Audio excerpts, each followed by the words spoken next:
News 18 ಡಿಜಿಟಲ್ಗೆ ಸ್ವಾಗತ. ನಾನು ಚೈತ್ರ ಹರೀಶ್. ದೇಶದಾದ್ಯಂತ ಇವತ್ತು ಬ್ಯಾಂಕಿಂಗ್ ಸೇವೆಗಳಲ್ಲಿ ಏರುಪೇರಾಗುವಂತಹ ಸಾಧ್ಯತೆ ದಟ್ಟವಾಗಿದೆ. ಕಳೆದ ಹಲವು ಸಮಯದಿಂದ ಬ್ಯಾಂಕ್ ಉದ್ಯೋಗಿಗಳು ಮುಂದಿಡ್ತಾ ಇರುವಂತಹ ಪ್ರಮುಖ ಬೇಡಿಕೆಯಾದ 5 ದಿನಗಳ ಕೆಲಸದ ವಾರ ಜಾರಿಗೆ ಬರಬೇಕು ಇದನ್ನ ಅಂತ ಹೇಳಿ ಇವತ್ತು ಬ್ಯಾಂಕ್ ಮುಷ್ಕರಕ್ಕೆ ಕರೆ ನೀಡಲಾಗಿದೆ. ಇದರಿಂದಾಗಿ ಸಾರ್ವಜನಿಕ ವಲಯದ ಬ್ಯಾಂಕ್ಗಳು ಸೇರಿದಂತೆ ಎಸ್ಬಿಐ ನಂತಹ ಪ್ರಮುಖ ಬ್ಯಾಂಕ್ಗಳ ವ್ಯವಹಾರದ ಮೇಲೆ ದೊಡ್ಡ ಮಟ್ಟದ ಪರಿಣಾಮ ಬೀರಲಿದೆ. ಈ ಮುಷ್ಕರದ ಹಿನ್ನೆಲೆ ಏನು, ಗ್ರಾಹಕರಿಗೆ ಎದುರಾಗಲಿರುವಂತಹ ಸಂಕಷ್ಟಗಳೇನು, ಈ ಬಗ್ಗೆ ಸಂಪೂರ್ಣ ಮಾಹಿತಿಯನ್ನ ಇವತ್ತಿನ ಡಿಜಿಟಲ್ ಕಂಟೆಂಟ್ ನಲ್ಲಿ ನೋಡ್ತಾ ಹೋಗೋಣ. ನೀವೇನು ನ್ಯೂಸ್ 18 ಸಬ್ಸ್ಕ್ರೈಬ್ ಮಾಡಿಲ್ಲ ಅಂದ್ರೆ ಲೈಕ್ ಮಾಡಿ, ಶೇರ್ ಮಾಡಿ, ಸಬ್ಸ್ಕ್ರೈಬ್ ಮಾಡಿ. ಬ್ಯಾಂಕಿಂಗ್ ಕ್ಷೇತ್ರ ಅಂದ್ರೆ ಅದು ದೇಶದ ಆರ್ಥಿಕತೆಯ ಬೆನ್ನೆಲುಬು. ಆದ್ರೆ ಇದೇ ಕ್ಷೇತ್ರದಲ್ಲಿ ಕೆಲಸ ಮಾಡುವಂತಹ ಲಕ್ಷಾಂತರ ಉದ್ಯೋಗಿಗಳು ಈಗ ಬೀದಿಗಿಳಿದು ಹೋರಾಟ ಮಾಡೋದಕ್ಕೆ ಸಿದ್ಧವಾಗಿದ್ದಾರೆ. ಹೌದು, ದೀರ್ಘಕಾಲದ ಬೇಡಿಕೆಯಾದಂತಹ ವಾರದಲ್ಲಿ 5 ದಿನಗಳ ಕೆಲಸದ ಅವಧಿಯನ್ನ ಅಧಿಕೃತವಾಗಿ ಘೋಷಣೆ ಮಾಡಬೇಕು ಅನ್ನುವಂತಹ ಹಠಕ್ಕೆ ಬ್ಯಾಂಕ್ ಒಕ್ಕೂಟಗಳು ಬಿದ್ದಿದೆ. ಈ ಹಿನ್ನೆಲೆಯಲ್ಲಿ ಇವತ್ತು ದೇಶದಾದ್ಯಂತ ಬ್ಯಾಂಕ್ಗಳು ಕ್ಲೋಸ್ ಆಗಲಿದ್ದು ಹಣಕಾಸಿನ ವಹಿವಾಟಿಗೆ ಬ್ರೇಕ್ ಬೀಳುವಂತಹ ಭೀತಿ ಎದುರಾಗಿದೆ. ಈ ಪ್ರತಿಭಟನೆಗೆ ಮುಖ್ಯ ಕಾರಣ ಐಬಿಐ ಅಂದ್ರೆ ಇಂಡಿಯನ್ ಬ್ಯಾಂಕ್ ಅಸೋಸಿಯೇಷನ್ ಮತ್ತು ಸರ್ಕಾರದ ನಡುವಿನ ಮಾತುಕತೆಗಳು ಹಳ್ಳ ಹಿಡಿದಿರುವಂತದ್ದು. ಬ್ಯಾಂಕ್ ಉದ್ಯೋಗಿಗಳು ಮತ್ತು ಅಧಿಕಾರಿಗಳ ಸಂಘಟನೆಗಳು ಜಂಟಿಯಾಗಿ ಈ ನಿರ್ಧಾರಕ್ಕೆ ಬಂದಿವೆ. ಸದ್ಯಕ್ಕೆ ತಿಂಗಳ 2ನೇ ಮತ್ತು 4ನೇ ಶನಿವಾರ ಮಾತ್ರ ಬ್ಯಾಂಕ್ಗಳಿಗೆ ರಜೆ ಇರುತ್ತೆ. ಆದರೆ ಐಟಿ ವಲಯ ಮತ್ತು ಇತರೆ ಕೇಂದ್ರ ಸರ್ಕಾರಿ ಕಚೇರಿಗಳಲ್ಲಿ ಬ್ಯಾಂಕ್ಗಳಲ್ಲೂ ಕೂಡ ಪ್ರತಿ ಶನಿವಾರ ಮತ್ತು ಭಾನುವಾರ ರಜೆ ಇರಬೇಕು ಅನ್ನುವಂಥದ್ದು ಉದ್ಯೋಗಿಗಳ ಬಲವಾದ ಒತ್ತಾಯ ಆಗಿದೆ. ಇದರಿಂದಾಗಿ ಕೆಲಸ ಮತ್ತು ಜೀವನದ ಸಮತೋಲನ ಕಾಯ್ದುಕೊಳ್ಳೋದಕ್ಕೆ ಸಾಧ್ಯ ಆಗುತ್ತೆ ಅನ್ನುವಂಥದ್ದು ಅವರ ವಾದ. ಇನ್ನು ಈ ಮುಷ್ಕರದಿಂದಾಗಿ ಸಾಮಾನ್ಯ ಗ್ರಾಹಕರ ಮೇಲೆ ಬೀರುವಂತಹ ಪರಿಣಾಮ ಅಷ್ಟಿಷ್ಟಲ್ಲ. ಬ್ಯಾಂಕ್ಗಳು ಪೂರ್ಣ ಪ್ರಮಾಣದಲ್ಲಿ ಕಾರ್ಯನಿರ್ವಹಿಸ್ತಾ ಇದ್ರೆ ಚೆಕ್ ಕ್ಲಿಯರೆನ್ಸ್ ಇರಲಿ ಮತ್ತು ಪ್ರತಿಕ್ರಿಯೆ ಸಂಪೂರ್ಣವಾಗಿ ಚೆಕ್ ಕ್ಲಿಯರೆನ್ಸ್ ಪ್ರಕ್ರಿಯೆ ಏನಿದೆ ಅದು ಸಂಪೂರ್ಣವಾಗಿ ಸ್ಥಗಿತವಾಗುತ್ತೆ. ಇದರಿಂದಾಗಿ ವ್ಯಾಪಾರಸ್ಥರಿಗೆ ಮತ್ತು ತುರ್ತು ಹಣದ ಅವಶ್ಯಕತೆ ಇರೋರಿಗೆ ದೊಡ್ಡ ಹೊಡೆತ ಬೀಳುತ್ತೆ. ಕೇವಲ ಚೆಕ್ ಅಷ್ಟೇ ಅಲ್ಲ, ಬ್ಯಾಂಕ್ ಶಾಖೆಗಳಿಗೆ ಹೋಗಿ ನಡೆಸುವಂತಹ ನಗದು ಠೇವಣಿ ಮತ್ತು ಹಣ ಹಿಂಪಡೆಯುವಂತಹ ಪ್ರಕ್ರಿಯೆ ಕೂಡ ಸಾಧ್ಯವಾಗೋದಿಲ್ಲ.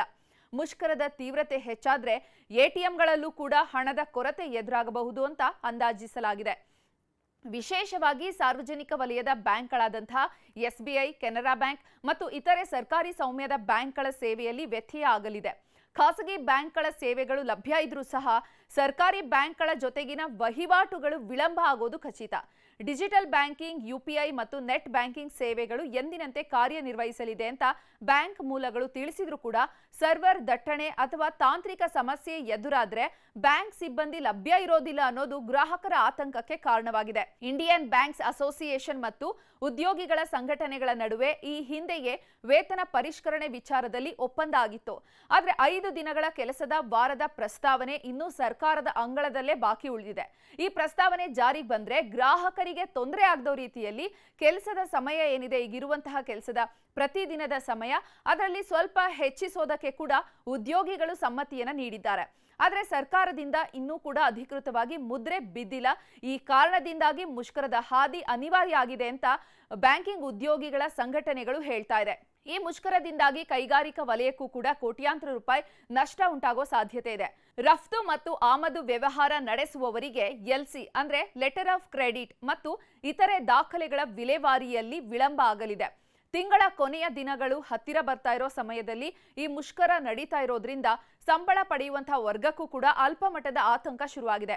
ಒಟ್ಟಾರೆಯಾಗಿ ಹೇಳೋದಾದ್ರೆ ಬ್ಯಾಂಕಿಂಗ್ ಮುಷ್ಕರ ಸಾಮಾನ್ಯ ಜನರ ಜೀವನದ ಮೇಲೆ ನೇರ ಪರಿಣಾಮ ಬೀರಲಿದೆ. ಒಂದು ವೇಳೆ ನಿಮ್ಮಲ್ಲಿ ಬ್ಯಾಂಕಿನ ಕೆಲಸಗಳು ಬಾಕಿ ಇದ್ರೆ ಅಥವಾ ದೊಡ್ಡ ಮೊತ್ತದ ಹಣದ ಅವಶ್ಯಕತೆ ಇದ್ರೆ ಡಿಜಿಟಲ್ ಪಾವತಿಗಳ ಮೊರೆ ಹೋಗೋದು ಉತ್ತಮ. ಸರ್ಕಾರ ಮತ್ತು ಬ್ಯಾಂಕ್ ಒಕ್ಕೂಟಗಳ ನಡುವಿನ ಈ ಸಂಘರ್ಷ ಸದ್ಯಕ್ಕೆ ತಣ್ಣಗಾಗೋ ಲಕ್ಷಣಗಳು ಕಾಣಿಸ್ತಾ ಇಲ್ಲ. ಹೀಗಾಗಿ ಗ್ರಾಹಕರು ಮುನ್ನೆಚ್ಚರಿಕಾ ಕ್ರಮವಾಗಿ ತಮ್ಮ ಹಣಕಾಸಿನ ಯೋಜನೆಗಳನ್ನ ರೂಪಿಸಿಕೊಳ್ಳೋದು ಅನಿವಾರ್ಯ ಆಗಿದೆ. ಬ್ಯಾಂಕ್ ಉದ್ಯೋಗಿಗಳ ಬೇಡಿಕೆ ನ್ಯಾಯಯುತವಾಗಿದ್ರೂ ಕೂಡ ಸಾಮಾನ್ಯ ಜನರಿಗೆ ಇದರಿಂದ ತೊಂದರೆ ಆಗ್ತಾ ಇರೋದು ಮಾತ್ರ ಸುಳ್ಳಲ್ಲ. ಸರ್ಕಾರ ಈ ವಿಚಾರದಲ್ಲಿ ಶೀಘ್ರವೇ ಒಂದು ತೀರ್ಮಾನಕ್ಕೆ ಬಂದ್ರೆ ಮಾತ್ರ ಮುಂದಿನ ದಿನಗಳಲ್ಲಿ ಇಂಥ ಮುಷ್ಕರಗಳನ್ನ ತಡೆಯೋದಕ್ಕೆ ಸಾಧ್ಯ.